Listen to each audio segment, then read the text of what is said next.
hello. We've got some folks joining.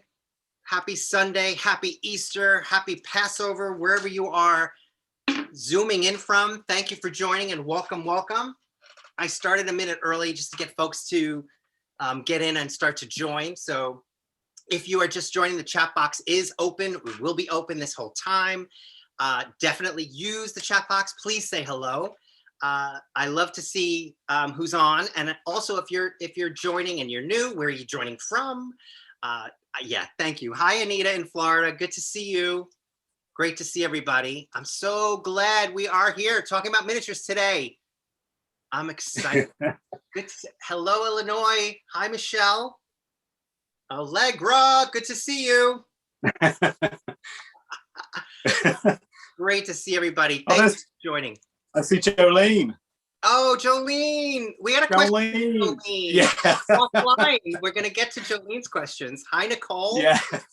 Got Canada on. We love our Canadian friends. We've got some folks in England staying up late. Thank you for joining late in England. Wow. Hey, Southern California. Nearly bedtime. Hold off on the questions, Tim. We're going to get to them. I'm going to try to get to all of them. I could tell there's a lot of energy. They have a lot of questions for you, Steve. I'm excited. Oh, this is going to be awesome. That's exciting. Hey, great to see you. We'll wait just another minute, and then I'm going to do some housekeeping and give some updates on some things that are happening with D. Thomas Miniatures, and then we'll get right into the interview. Just so you guys know, if you haven't seen this, in case you missed it, I had a really amazing Meet the Miniaturist last weekend, last Sunday. It was sponsored by hbsminiatures.com. We love them. That's the catalog, folks. Who doesn't get excited when those catalogs arrive in the mail? So Donald is on with us. So thank Donald for helping behind the scenes. We're going to be plugging in, if we can this time around. We had some trouble last week. Oh, I see it. Perfect. We're going to post some of these links in the chat box so that you can go and see. So we've got the replay from last weekend. It's been posted on my YouTube channel. And if you want to go back and watch any of them, they're all posted mostly a day or so after the live. So look for those. We'll post that in here. I also have a very special auction and a benefit that's starting tonight, 7 p.m. Eastern time on my eBay selling site. I'm working with a gentleman in Canada who paints tiny paintings, and he's a Canadian veteran. If you want to read more about him, we're going to post that link in there, but this is a benefit for Wounded Warriors, the Wounded Warrior Project. And this artist, his name is Dale Dirks, he paints tiny paintings, and we're going to do a benefit. 50% of all the proceeds from the sale of these tiny paintings will go to the Wounded Warrior Project. So check that out in the link. It's starting tonight. It will end next Sunday at 7 p.m. Bid, go crazy on the bidding, because it's really for a good cause. And Dale is he's 81 years old. He's been painting since he's 4. And he just loves to paint, and he loves to give back. So that's really what this is all about. And we couldn't have picked a better cause, which is Wounded Warrior Project. So check it out. And then also you want to check out, most of you know, I do a feature in the Doll's House Miniature Scene magazine, which is a UK-based publication about miniatures. I have my latest feature is all about the growth and the rise of the mini outdoor gallery. I don't know if you see this in your part of town, but we're seeing them pop up everywhere, and it's awesome to see. So there's an article I wrote about it. Check it out. I did a reprint of it on my blog, so you can go see that. And with that, I will say hello to Steve Putnam, and welcome to Meet the Miniaturist on this wonderful Sunday. And thank you in advance for joining. And I also want to thank everybody at home for joining. But it's really, really, really great to have you. Just so folks know, I found you on Instagram. I mean, that's great. I was blown away with your work. I was excited by what you're doing, and then I got to chat with you a little bit before this, and I found out more, and I'm just blown away. So I'm really, really excited to meet you and bring you to the Meet the Miniaturist audience. So with that, I will say hello, and I would love to ask you to tell the folks out there a little bit about yourself and what you do, because that's a big part of it, what you do in your real life and how that relates to miniatures. So a little bit about your inspiration, what you do, and how that relates to miniatures. And then, of course, we're going to get into that fabulous Dutch cabinet house. Yeah, you're so excited. I am. Oh. No, thank you. It's great to be here. Thank you for having me, Darren. It's really nice that you took the time to approach me via Instagram, and also how complimentary you've been. So thank you so much for that. It's really meant a lot, actually. So yeah, hello everybody. I'm Steve. Really nice to be here on a Sunday Easter weekend. Hope everybody's had a lovely day. The weather here has been incredible. Just so you know, my dog, one of my dogs, is down here. This is Fitch. Just in case, because I know you can't see him, he's out of shot, but just in case you're wondering why my of him, he's in there a little bit. Enough of the top of his head is there. Yeah. Yeah. Oh, it's beautiful. Yeah. Awesome. He's a good boy. He's a good boy. So yeah, a bit about me. I am a set designer by trade. So that means that I work predominantly in retail environments and exhibition work. So I work for a company in London, and we are one of Europe's largest supplier of homeware and Christmas and Easter decorations. The company's called Giesler Graham, and a lot of people probably would have seen our stuff because it's everywhere. We supply a lot of gift boutiques up and down the country and garden centres, also a lot of big name stores. So Liberty's in London, which will be very popular with a lot of tourists. So yeah, so a lot of my creations for those set displays are very theatrical, and also how that would relate to the miniature world is a lot of our products, especially in the Christmas range, are very small. Yeah. So it kind of that's how it kind of ties in with my miniature world. Although miniatures have been part of my life since I was about 12, I would say, if not earlier. And you have a family of creative people, and in fact, I believe you mentioned your grandfather was a model maker.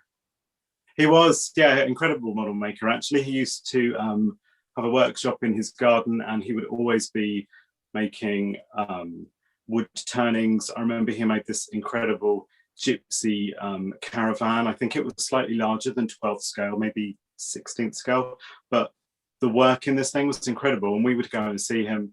And I remember the first place I would always go when we went to see them was run out to this workshop, because it was just full of incredible tools, you know, tools that you probably wouldn't see now because a lot of processes have changed.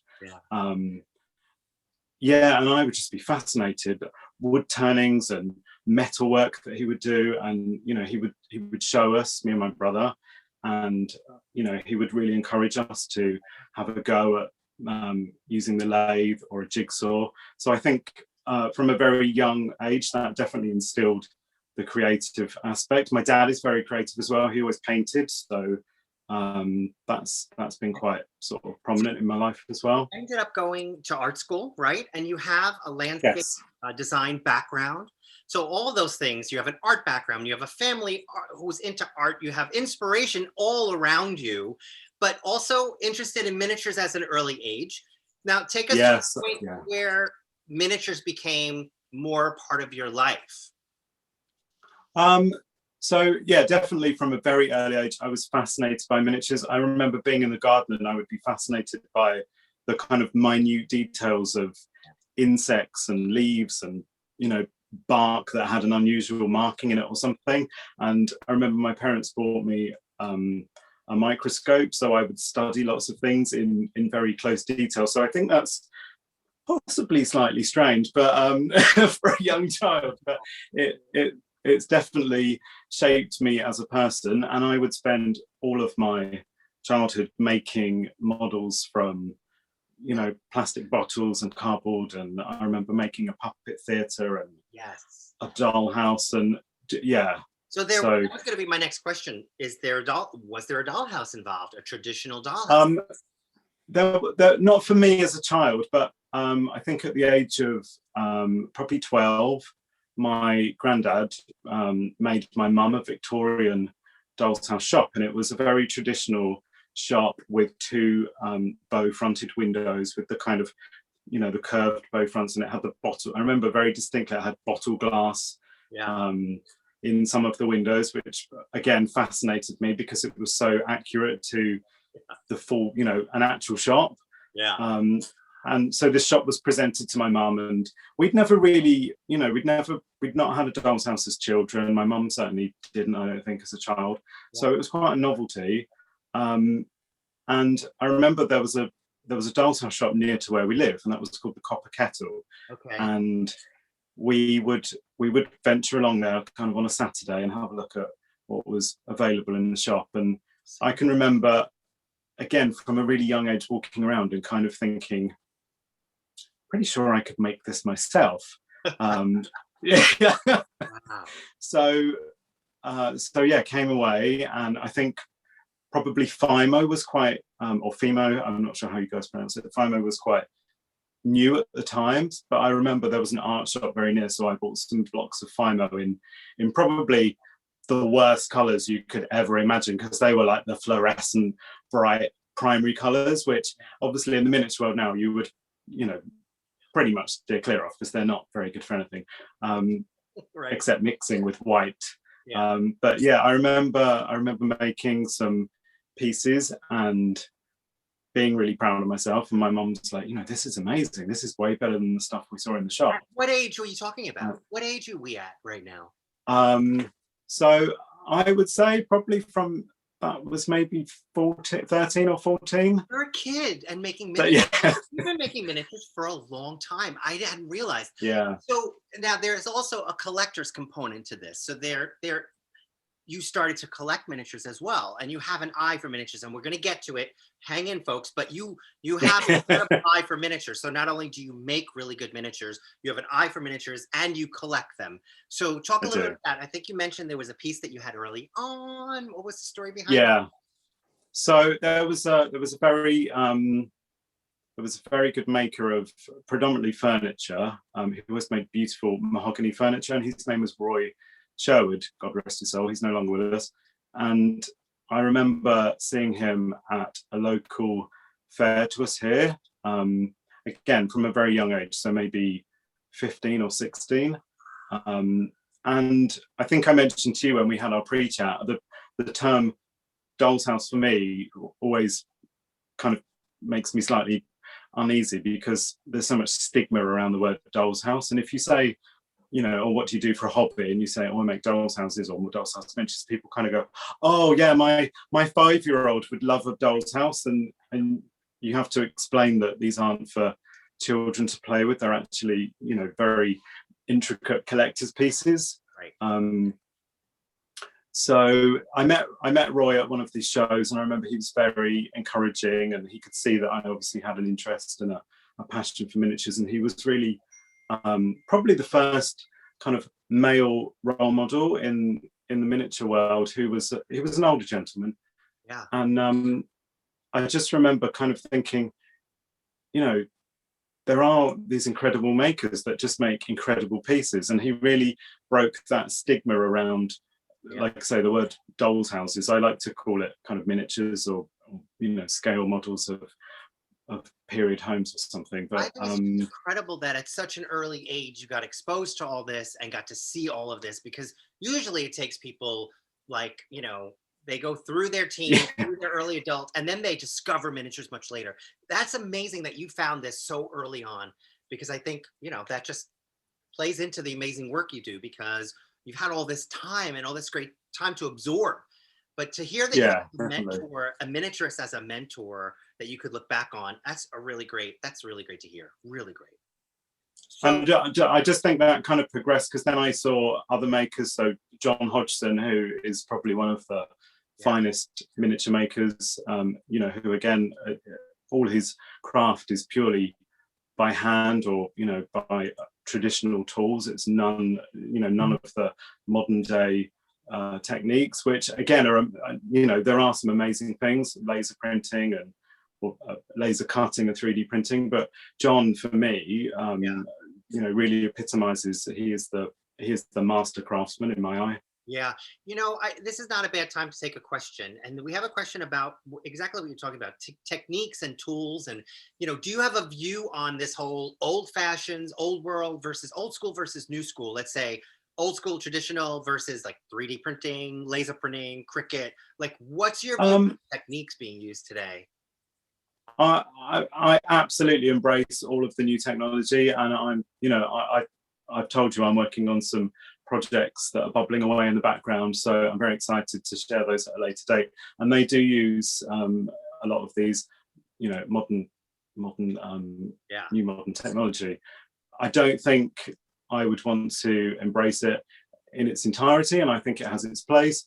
I do love the fact that there are still people creating handmade pieces, and I try and use my brain and my hands as much as I can, because I do think it's it could be a bit of a dying art, and I think there's kind of not a pressure, but it's certainly a responsibility for people like myself of this age group to carry on the miniature I agree. world.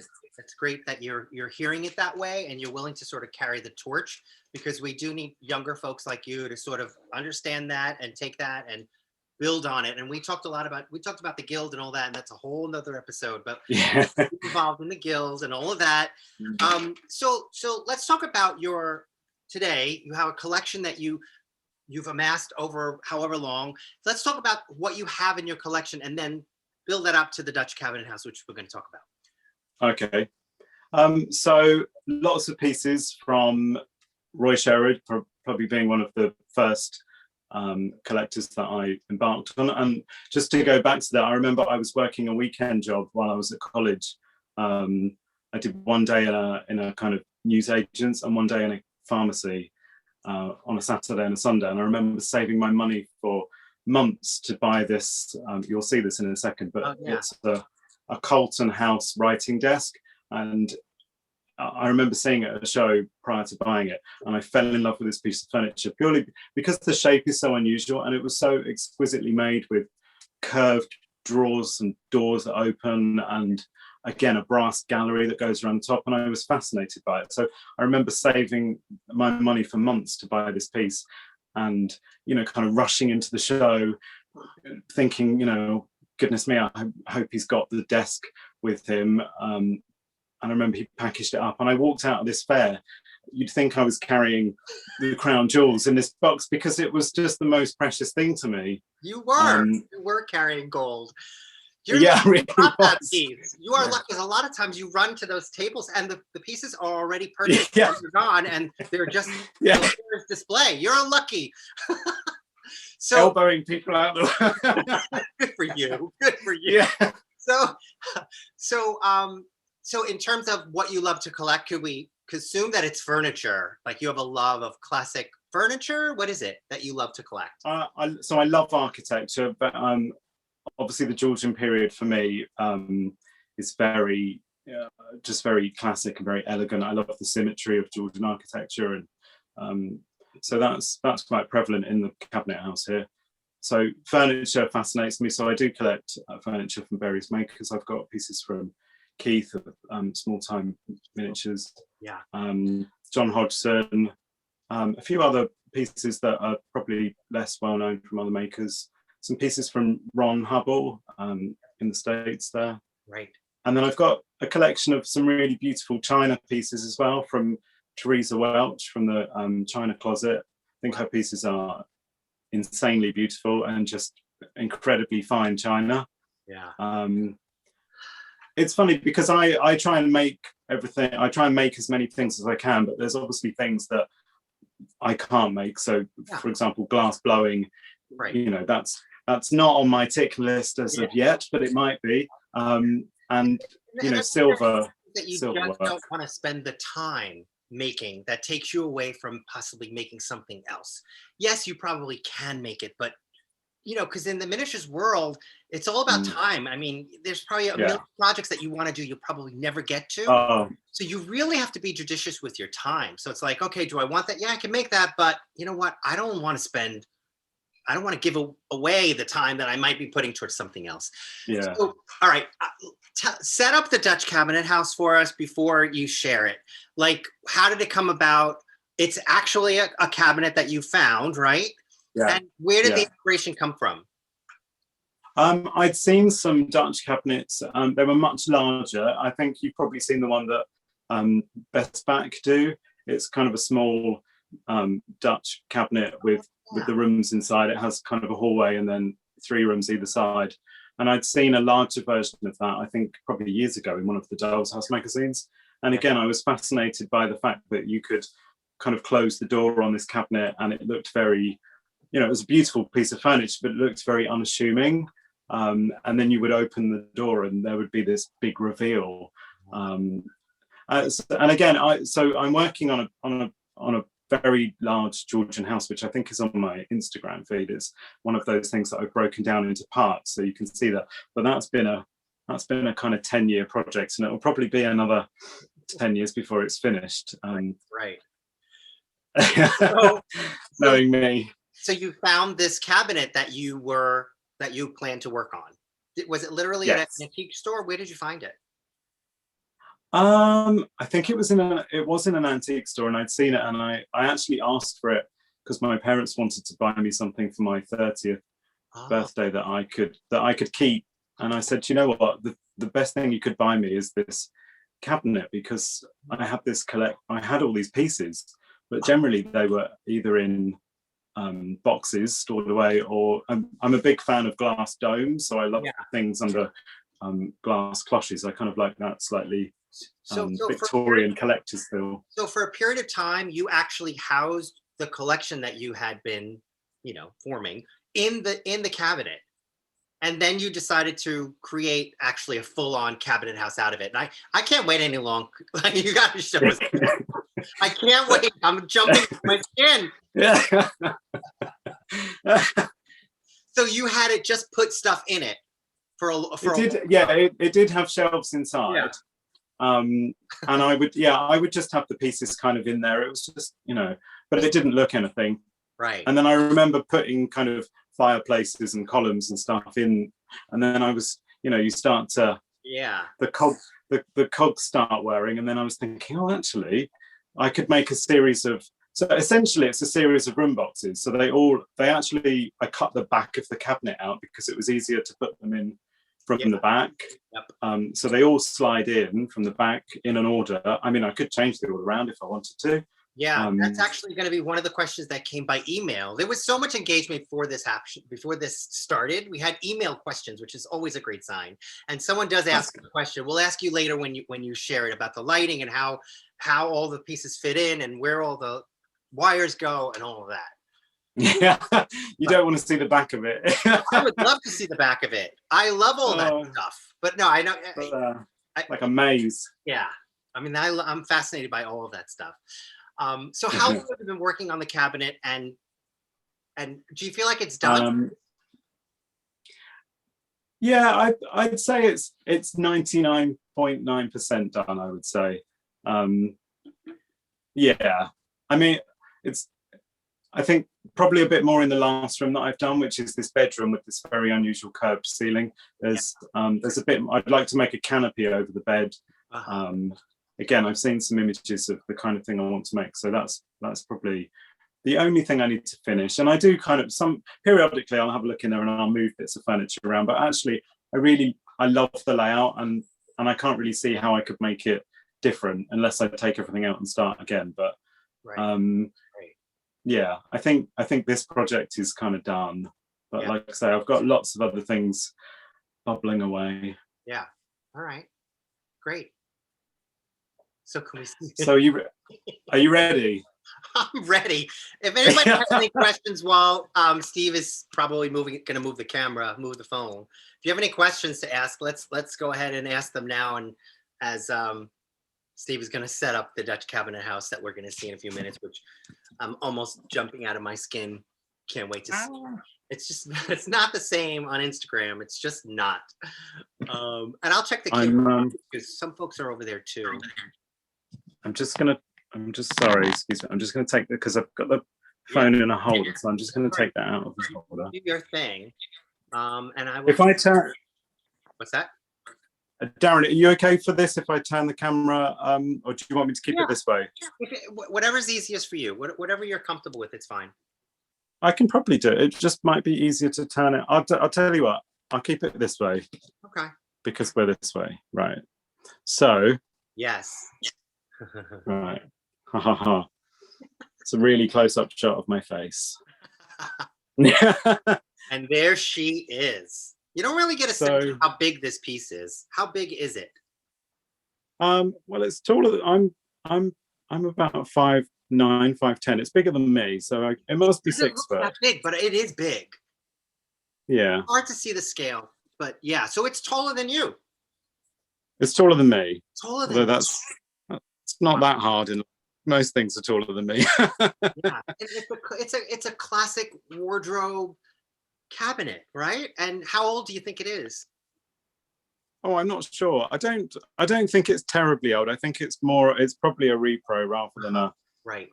No. But I liked the detail around the bottom. It's kind of got ball and claw feet. Love that. And there's some kind of detail. Yeah. And is is there a curtain behind that glass? What is that? No, it's a piece of kind of it's like a textured paper, and the only reason it's on there is because this is in one of our spare rooms upstairs, and this room gets incredibly so it's south facing, so the sun absolutely beats in this room. Yeah. We've renovated this room, but because we're renovating the rest of the house, I would like to have it somewhere more prominent, but at the moment this is the safest place for it. So it's in here, and I've put that behind. I would normally keep the glass clear, but I've put that in there just so as the stuff doesn't bleach in the sun. Yeah. Because I don't always remember to pull the blind down in this room. Yeah, the wood will definitely get changed. Yeah. In the sun. Got it. Okay. Okay. And is there a real key involved? Can you lock it? I fitted a lock, but I haven't done the back part of the lock, but I did put a lock on it just to kind of keep it safe. And if it was if you had your choice, you would not have that paper on it. You would keep it open and visible. Well, you know what? I quite like the fact that you don't see it, and then when you do open it, it's like I say, it's such a shock. Yeah. So I'm just gonna turn the lights on. Okay. And hang on, I'm gonna move the dog out my way. Come on, touchy. I love the whole concept of the big reveal. Even as a private collector and owner, it's just always good to just open up and see your treasures. Oh my God, look at that. So I'm just crazy. Okay. Oh my God.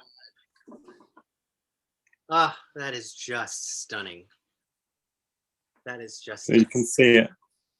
Yeah. All right. So yeah. So we start. I've just seen a oh wow from Anita. Yeah, I think people are pretty speechless actually right now. Yeah. So this is the Georgian dining room. Mm-hmm. I'm just going to move really slowly around. Yeah. And so obviously Sorry, Darren. Sorry. No, go ahead. I was just going to say, so I've made all of the rooms, and then, like you say, a lot of the pieces are from other makers.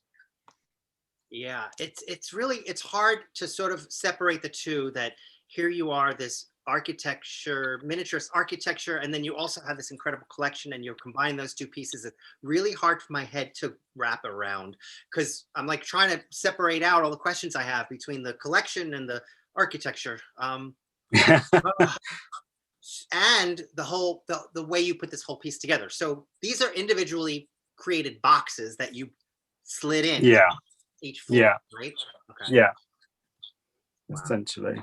It's beautiful. It's just gorgeous. Thank you. Yeah. I love the colors of the walls. I love all of the detail. There's some, I don't know if you can see these vases on these stands by John Hodgson. Beautiful. Are they clear with you? Because they look a bit fuzzy this end. Are they clear? Very clear. I didn't know he did ceramics. He did ceramics. Does ceramics do that, guy? No, so these are these are actually by a chap called Anthony Rivet. He sadly passed away very suddenly. He wasn't terribly old. I think he was only late 40s, early 50s. But these are actually made from paper mache, which I know, I was like mind blown. What? I know. So I have those. Even the base? Yeah, can you see these ones on the wall here? Yes. Paper Yeah, mache. so he would turn the paper mache and then paint this most incredible Yes. Delft Japanese ceramics with the bases at the bottom as well. I mean, I wish I'd bought more pieces from him because his work was just incredible. Yeah, I'm curious as what the weight is on those pieces. Are they a little weighty? Or are they really super light? No, they're super light. They're super light. light. Wow. So the ferns I've made. Oh. I bought these from Kensington. The stands I bought from Kensington Dolls House Festival. I can't remember the maker's name, but again, just really beautiful because they're all kind of slatted wood with a slight curve on them. Those jardinières. They're a really unique find. I don't think I've ever seen anything like that. There's a beautiful piece here from David. You'll probably pronounce his surname better than me. David Irate. David Iriarte, yes. Iriarte. He's awesome. Yeah, he's very good. There's a stunning bronze there. I don't know if you can see from Neil Carter. Yeah. There's a knife box. I'm just going to go in here. There's a knife box here. Yeah. And everything you have is in 1/12 scale, right? Because that was one of the questions we got. Yes, correct. The knife box. Who did the knife box? Is that Keith? I'm not sure who that's by. I bought that. Oh, hang on. We've got a name. Oh, that's Keith at Small Time. Yeah, because he does those as well. Beautiful. You have a good eye. What's that? I said you have a good eye. Yeah. And chandeliers and the sconces? So they're from Clarebell. Clarebell. In the States. They're beautiful. You can't go wrong. Which again, very hard to get hold of now. Yeah, I think they might be changing owners. I'm not 100% sure, but don't quote me on that. But yeah. Beautiful. I think they do some of the nicest lights, actually. They do. Very high quality, very well produced, really and beautiful proportions. I mean, they're just great. Well, that's a stunning lower level. So that's the dining room. Do you have names for each of these rooms? I just call that the Georgian dining room. It's Georgian dining room. Wow. Do you want to go up a level? Yeah. I feel like we're in a lift. I should ding as we go up. So this is I call this the yellow drawing room, just because it's a drawing room and it's yellow. So easy. I can understand it. Yeah. So there's some stunning pieces here. Obviously the sofas, a lot of people recognize from John Hodgson. The Siamese cats here are by Sarah Hendry of Pocket People. She does the most incredible animals. Again, just very hard to find at the moment because she's not somebody that exhibits at many shows. Yeah. The chess tables by Keith. Again, I was really fortunate to buy the lady that's from Marcia Backstrom. Obviously, again, another maker that's passed. Mm-hmm. And I see a lot of silver. Yes, a lot of silver. Lots from Jen's Torp. Yep. Some pieces from the late Ken Palmer. Mm-hmm. Again, I think those pierced baskets were from him. There's some china there from Teresa Welch. Yeah. And is it a mix of how you acquire? Is it a mix of commissioning, going to shows, buying online? Is it all of the above? How do you find your pieces? I don't think there's very few pieces I bought online. The only pieces I bought online have really been from if I see an estate sale, which are generally are in the States. So I've got a few really key pieces that have been sold off from collections where obviously somebody has passed away and it's gone to an auctioneer's. But mostly I would say from shows. So Kensington Dolls House Festival is probably I'm not going to say probably, it is my favourite show. Proximity wise, it's really easy for me to get to because we live in Surrey, so we're not terribly far. It's sort of and easy. It's like, I can be in London in 40 minutes from home. So So talk a little bit about, we had a question about the chandeliers and how Yeah. they're attached and removable. Are they removable? Tell No, all of the inner workings of the electrical. so I run all of my lighting from the sort of standard copper tape system, which is where you would run copper tape. I run the copper tape on the outside because essentially these are all separate boxes. So the copper tape is run on the outside, and then I run all the wiring through the wall, and then it's soldered onto the copper tape. The good thing about the room boxes is, so this, for example, this chandelier will go through, but then where we've got 2 floors sandwiched together, it means if I ever need to get to the electrics, I can slide the boxes out if the copper tape ever failed, or I needed replacing, or even if I wanted to add more lights, I can easily do that. Yeah. So is the ceiling in this room, is there a space between the ceiling in this room and the floor of the next room, and that's where you can get to the wires? Because I see 2 layers right now. I see. Yeah. Looks like they're on top of each other. Is that? They are. So. Because the copper tape is so thin, it obviously doesn't take up any depth. So I can literally pop the wires for this chandelier through. There's probably only an inch or so that goes through, and then that's soldered onto the copper tape. Got it. So yeah, I don't need a void between the 2 rooms, if that makes sense. Yeah, that's what I was trying to figure out. So there is none. You don't need one because you're working with copper, no, tape, which is pretty flat. I have to show you this as well. So this is from the same guy I mentioned earlier. Blowing me away that is paper mache. I know, and the painting on here is incredible. I mean, I guess the benefit, you an artist who does not throw pots can paint on a piece that looks like pottery. He doesn't have to learn how to throw pottery. I know. Which is he was telling me about the technique. I think he used to use a piece of tube for the kind of center, and then he would build the shape from layers of paper mache to get the curve. He made me this vase. Actually, it was something that I'd seen. It was a Georgian design. Wow. And I commissioned this vase. I sent him some pictures of the full-size piece, and he matched it exactly. Wow. Yeah. So yeah, I was very fortunate. And I mean, I see a lot of work. Where did those come from? Sorry, Darren, say that again. I missed you there. The portraits, the hanging portraits. Oh, so most of the portraits I have found, and I've just printed them. They're not original paintings by any means. I would love some original paintings, but most of these are just printed. They're mainly because they're pictures that I've seen and I've just liked them. Yeah. So again, and I like the fact that if I want to change the look, or if I get bored of that picture, I can change it quite easily. Yeah. I do want to take a question. Allegra has a question about the chess set. What is that made of?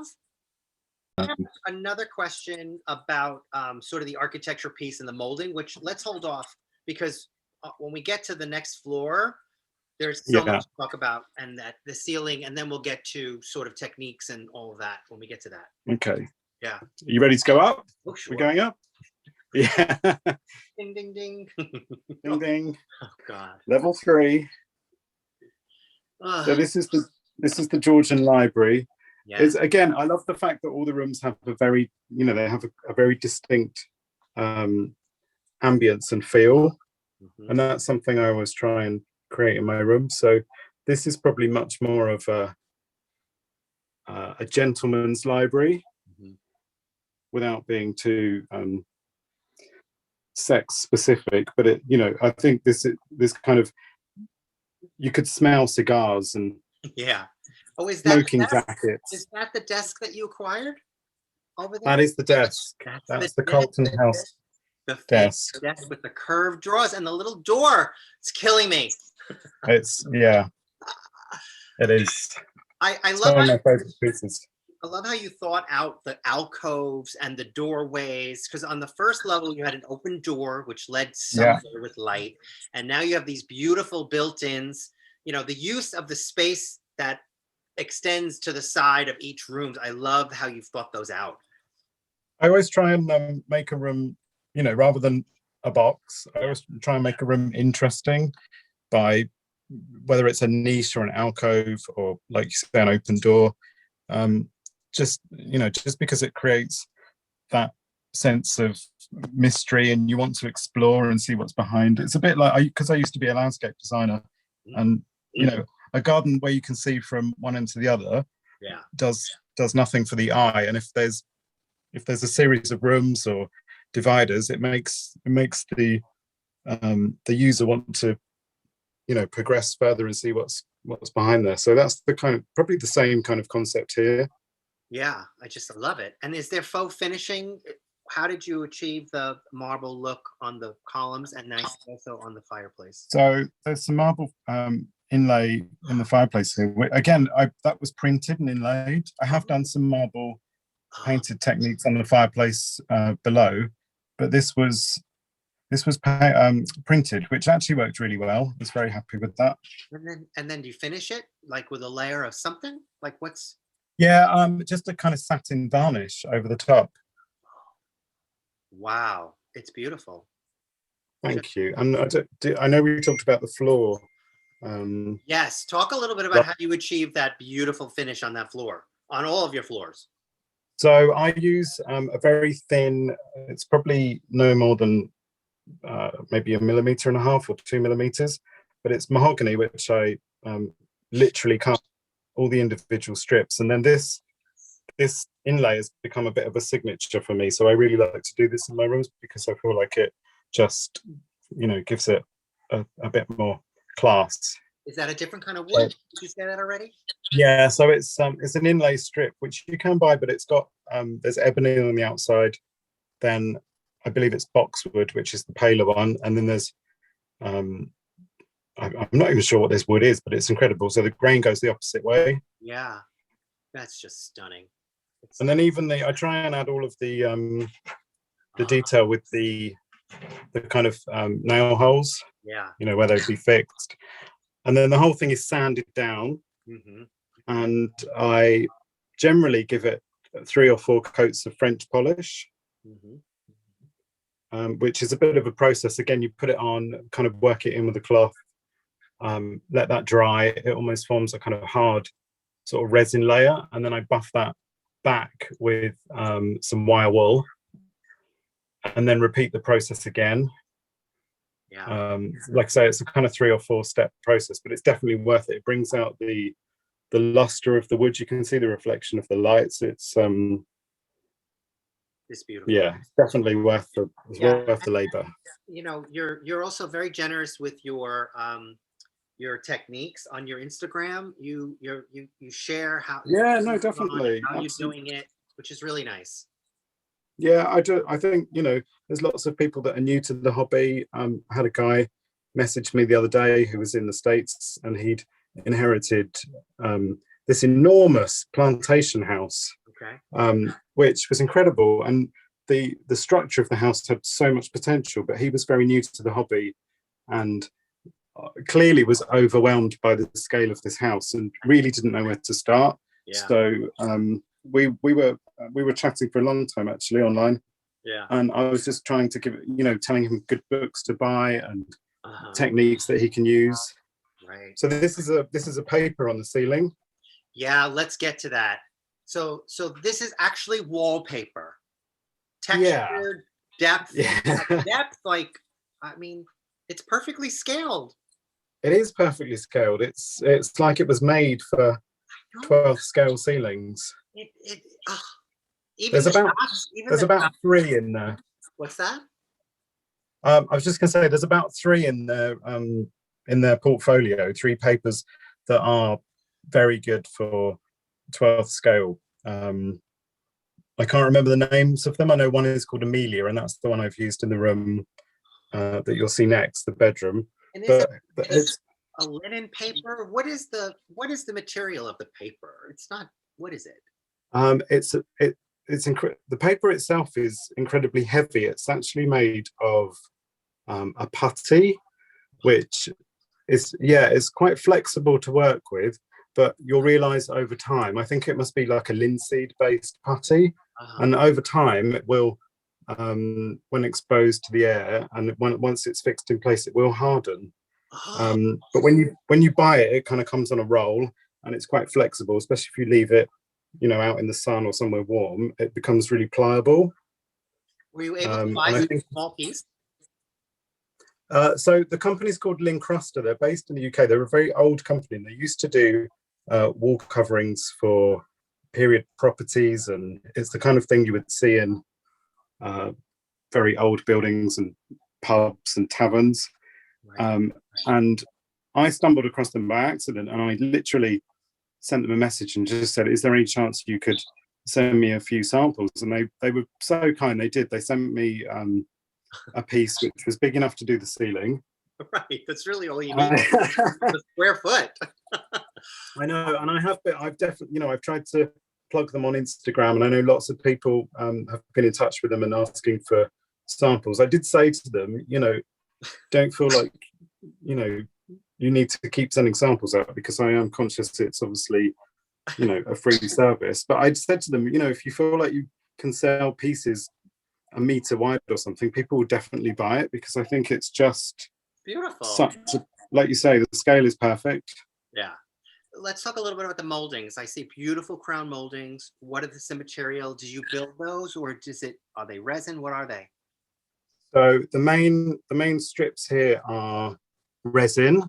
I think I bought those from a company in the UK. They're called Miniature Mansions. Mm-hmm. The corbels kind of holding up that crown molding, these are from Sue Cook, who a lot of people will know because her plaster moldings are incredible.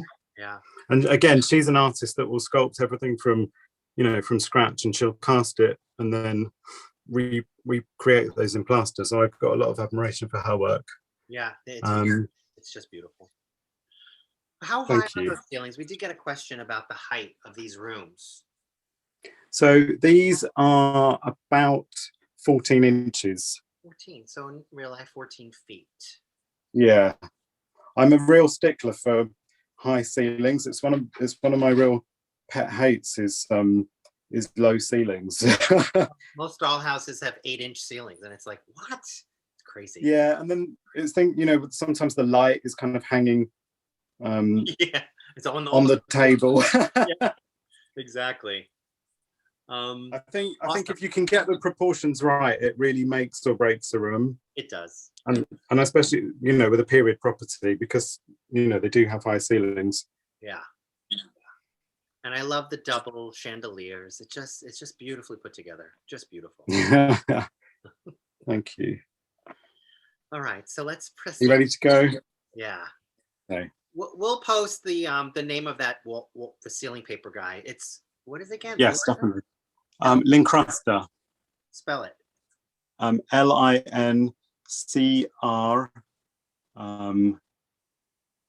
USTA. Lincruster. Okay, Lincruster, guys. Beautiful. There we go. Right. Wait, I didn't see. Please. Oh my goodness. All right, we're on the top floor. This is crazy. This is crazy, and that ceiling is beautiful. So another paper from, this is the Amelia, but again, just perfect scale for 12.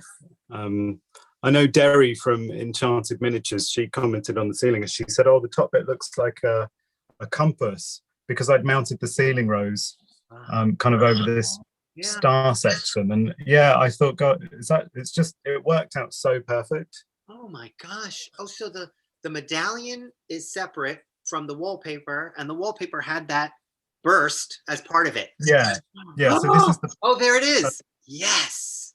And then it repeats. Brilliant. I'm sorry. This is brilliant. Again, it's just a lot of time I think it's all I spend a lot of time planning. So I'll mock things up in cardboard and foam board, and I'll get the proportions right.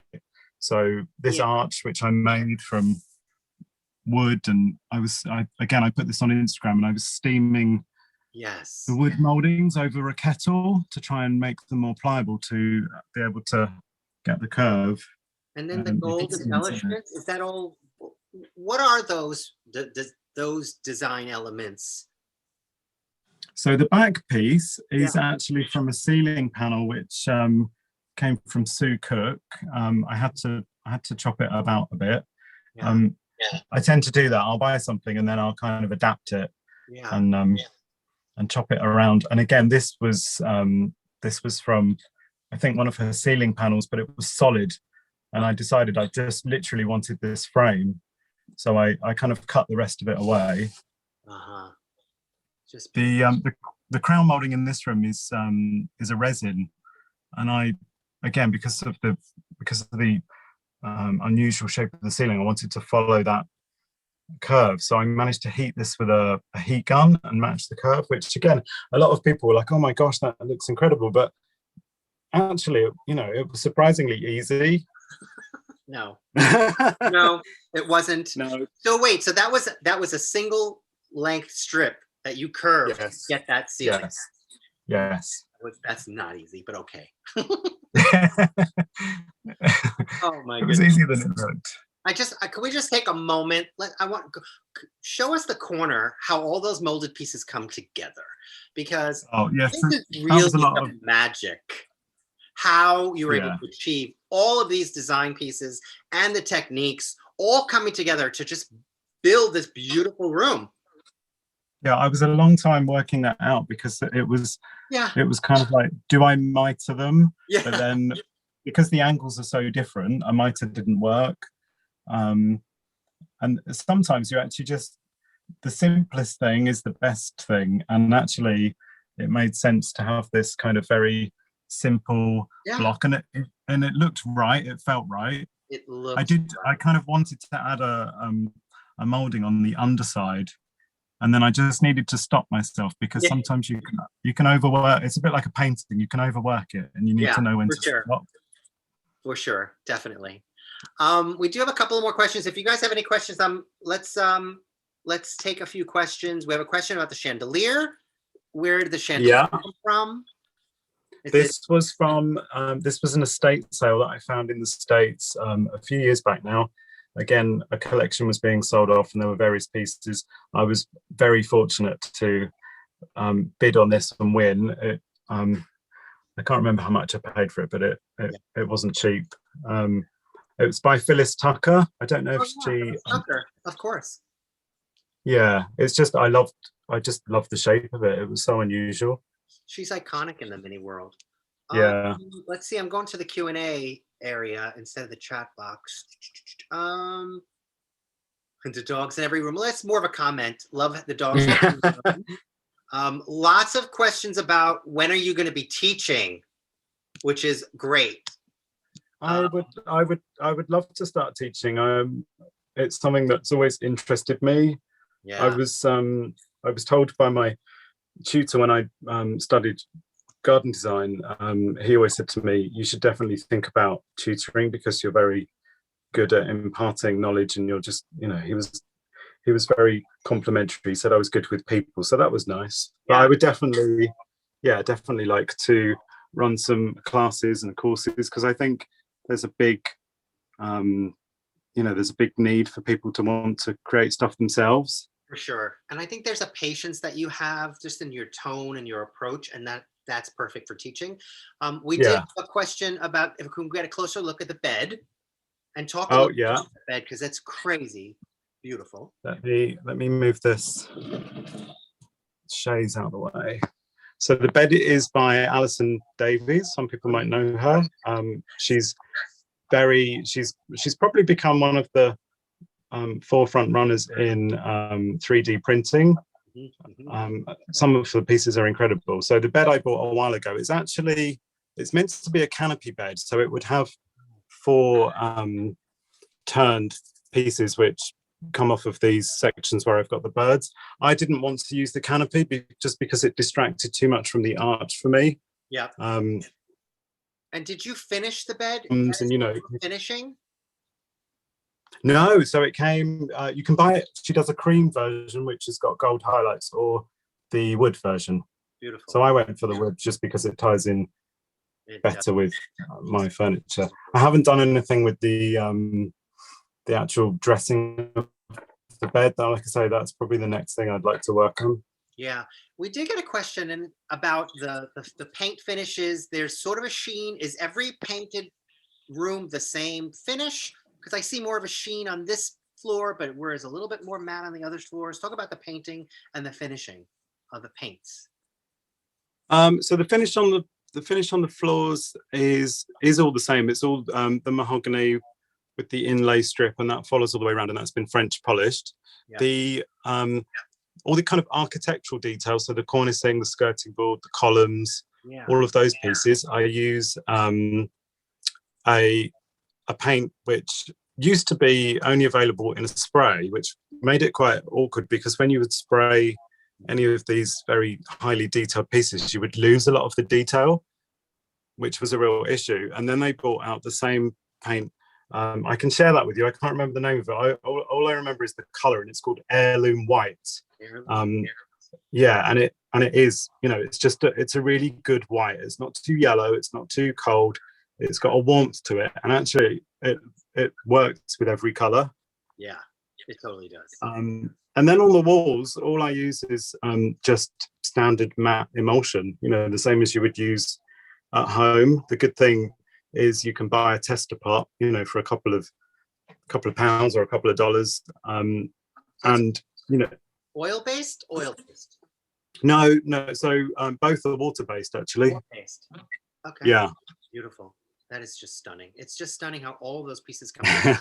I still have questions about every single piece in every single room, but we don't have enough time. I just want to sort of wrap it up. Does anybody have any other questions before we let Steve go for the day, for the week? I mean, I could spend hours and hours and days looking at this beautiful creation of yours.